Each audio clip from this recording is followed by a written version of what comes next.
Rock gospel. É inegável que o rock and roll surge dentro de um contexto da contracultura mundial, onde há uma mistura de vários estilos, entre o blues, o jazz e também o gospel. O rock é um dos maiores agentes de transformação e moldador de realidade que a gente tem, né? Mas como a igreja está sempre culturalmente atrasada, então torna-se comum que leve algumas décadas para que o rock seja aceito no meio dos cristãos. Falar desse aspecto cristão da coisa fica mais complexo porque o público gospel, ele é diferente do público secular. O público secular, ele compra a arte pela arte, ele consome a arte porque ela existe. Mas o público cristão, a arte ela precisa estar cheio de sentido e significado. Eu acho que essa é a grande verve assim, do rock gospel.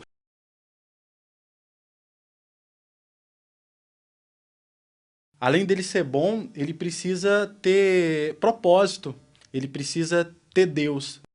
Ele começa na década de 60. Surgem os primeiros evangelistas que se utilizam do rock para falar a respeito de Deus. Teve uma contribuição maravilhosa aí que foi com o movimento hippie. Também teve uma galera dentro das igrejas, os caras criaram um Jesus Movement.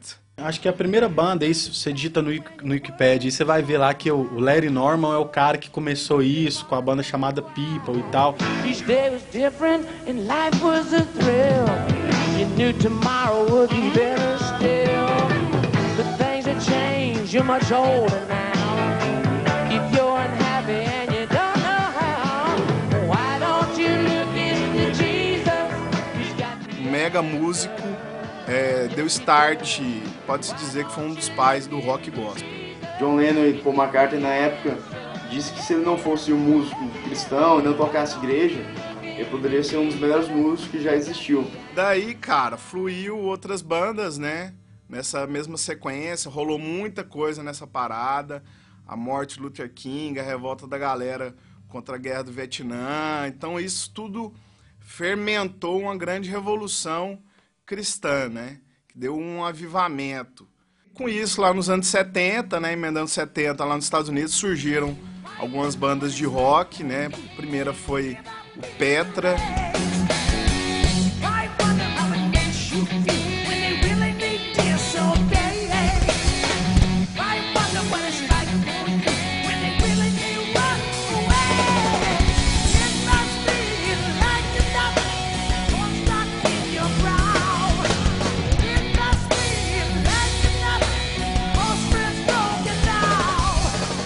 Rolaram outras também, mais independentes e tal.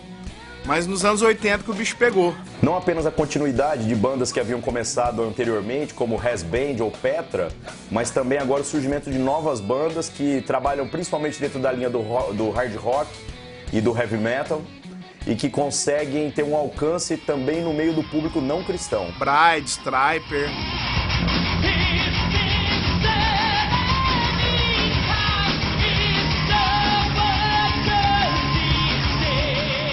Influenciou muito hoje essa galera, eu acho, dos anos 90, 2000.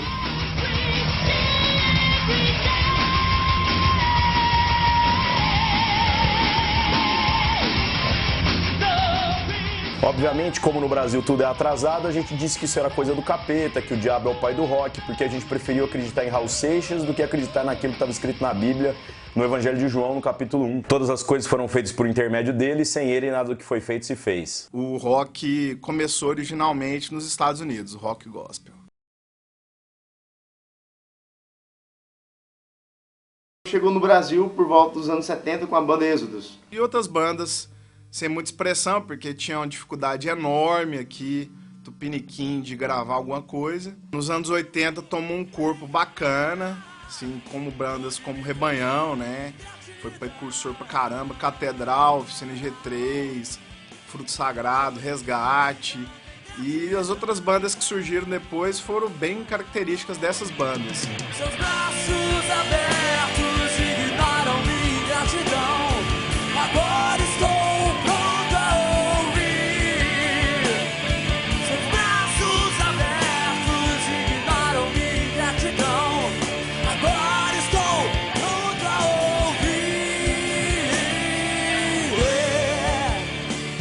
A década de 90 foi uma década bem produtiva para a questão das bandas, só que ainda assim havia uma luta forte contra o preconceito. Para você ter uma ideia, até o final dos anos 90, nós vamos ter assim cerca de milhares de bandas cristãs espalhadas por todo o mundo.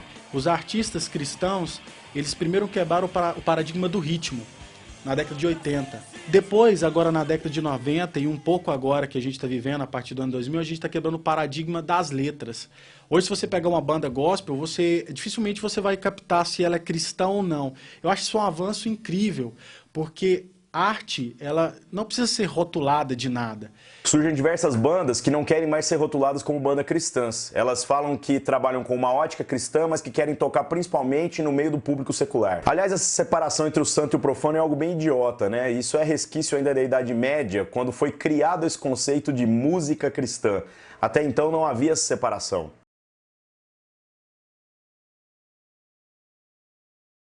Rola um preconceito também da própria igreja em relação à galera que faz esse som. Para você ter uma ideia, nos anos 80, ainda no Brasil, estávamos brigando sobre o quanto seria legítimo ou não colocar a bateria dentro de um culto. Cara, eu vivi isso na pele.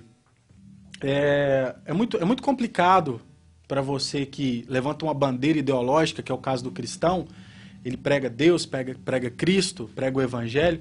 Ele assumiu uma postura social, principalmente como artista, e falar, bom, a minha arte não é para o meu semelhante, a minha arte é para quem não é igual a mim. Um fato interessante uma vez foi que a banda Oficina G3 estava em Goiânia fazendo show, e eles estavam passando o som à tarde.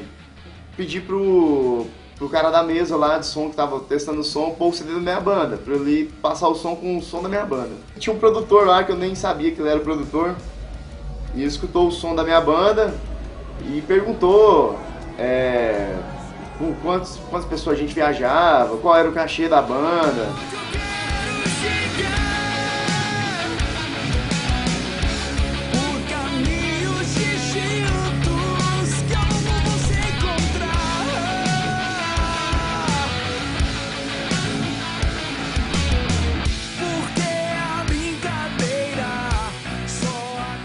Na hora assim eu pensei, pô, cara, massa, né? Vamos tocar aí afora. Só que quando eu falei pra ele que a banda era gospel, ele já desanimou. Toda vez que você assume uma postura diferente do que tá no mainstream aí, você vai sofrer preconceito. E o preconceito, ele é muito idiota, porque a pessoa, ela não entende o que está sendo feito e não procura entender. Ela simplesmente fala, isso é ruim, isso não é bom. Também rola um terceiro preconceito, cara, que é do cara que é cristão e decide fazer um som, decide fazer um rock que não é tido eclesiástico. Pegando um paralelo entre secular e gospel e meio termo disso aqui, eu acho que tem muitas bandas no meio termo e para mim as bandas certas estão no meio termo. A arte que precisa ter sentido e significado, teoricamente, ela precisa também ter um objetivo. Se o rock gospel levanta a bandeira, ele não tem que ser feito para quem é cristão. Ele tem que ser feito para quem está do outro lado, teoricamente. E rola uma banalização geral também, que como o mercado tem fervescido, nós temos hoje Festival da Rede Globo, gravadoras. E, obviamente, as gravadoras, que foram os que mais perderam dinheiro com esse papo de pirataria, perceberam que havia um novo mercado para estarem trabalhando. Todo uma zoeira em cima desse mercado que, pô, é super fiel, vende pra caramba. Essas gravadoras seculares têm visto que isso é um bom negócio e que não tende a cair. Tem muitas pessoas que estão dentro do meu gospel, realmente sim, que a gente vê só pra ganhar dinheiro. Então nós tivemos mais um marco na história da música. A música começou a se tornar um lixo porque aquilo que era uma música que antigamente trabalhava com uma ideologia, agora está sendo vendida por dinheiro. Isso é um dos motivos assim, que a gente, às vezes, que sempre tocou por amor, sempre tocou por gostar mesmo, nos faz meio que se revoltar diante da situação. O fim disso tudo é que a pureza da música cristã, ou seja, a ideia de se fazer uma música que fosse essencialmente de adoração ou para falar dos valores do reino, sem que houvesse interesses comerciais, isso aí já foi para o espaço há muito tempo. Se você pegar as grandes bandas cristãs no Brasil hoje, olha, tudo se tornou um monte de lixo. Ser crente está na moda, né? E ser crente não tá na moda porque ser crente é legal, porque a mídia acha legal. Ser crente tá na moda porque o catolicismo tá decadente. Hoje há uma padronização do estilo musical. Todo mundo quer copiar Hillsong, que é um grupo de louvor gringo, e no Brasil todo mundo quer copiar Diante do Trono. Porque o que eu tenho visto na prática é que os verdadeiros compositores, as pessoas que estão produzindo música com o coração e que estão muitas vezes tentando viver disso, não estão na grande mídia. Hoje mesmo eu assisti uma matéria no site da Globo falando do Thales, que o Thales não foi fazer um show em tal lugar porque não tinha público, e o cachê do cara é 42 mil, e aí o cara não quis tocar para 500 pessoas e tal. Cara, quem é evangélico mesmo, quem é crente mesmo, repudia tal tipo de comportamento, saca? Porque a gente, por trás, eu não vou entrar nesse mérito, mas por trás disso tudo, tem todo a gente tem todo um compromisso com a sociedade. Todo mundo adora dizer que a palavra é a parte mais importante do culto. Agora, se o louvor está custando na casa de 100 mil reais para trazer um músico, então quanto que deveria estar custando a palavra? Como tem pilantra para tudo quanto é tipo, então tem gente que está cobrando pela palavra também. E, obviamente, isso é a comercialização da fé. Eu acho que deve ser feito, sim. Eu acho que é válido, sim. Tem propósito. Pessoas vão conhecer a música. Mas, assim, eu tenho muito medo do que é por trás disso tudo. Isso tudo é tudo meio muito nojento, para se falar a verdade, saca? É tudo muito meio podre, assim, saca? O curioso ao analisar esses elementos culturais é que a gente percebe que nós ainda estamos escrevendo a história da igreja em muitos aspectos. E essa questão da música é algo ainda que precisa ser muito pensado e repensado. Hoje a morte do meu ego tá fazendo aniversário. Será que eu vou chegar ao fim de mais um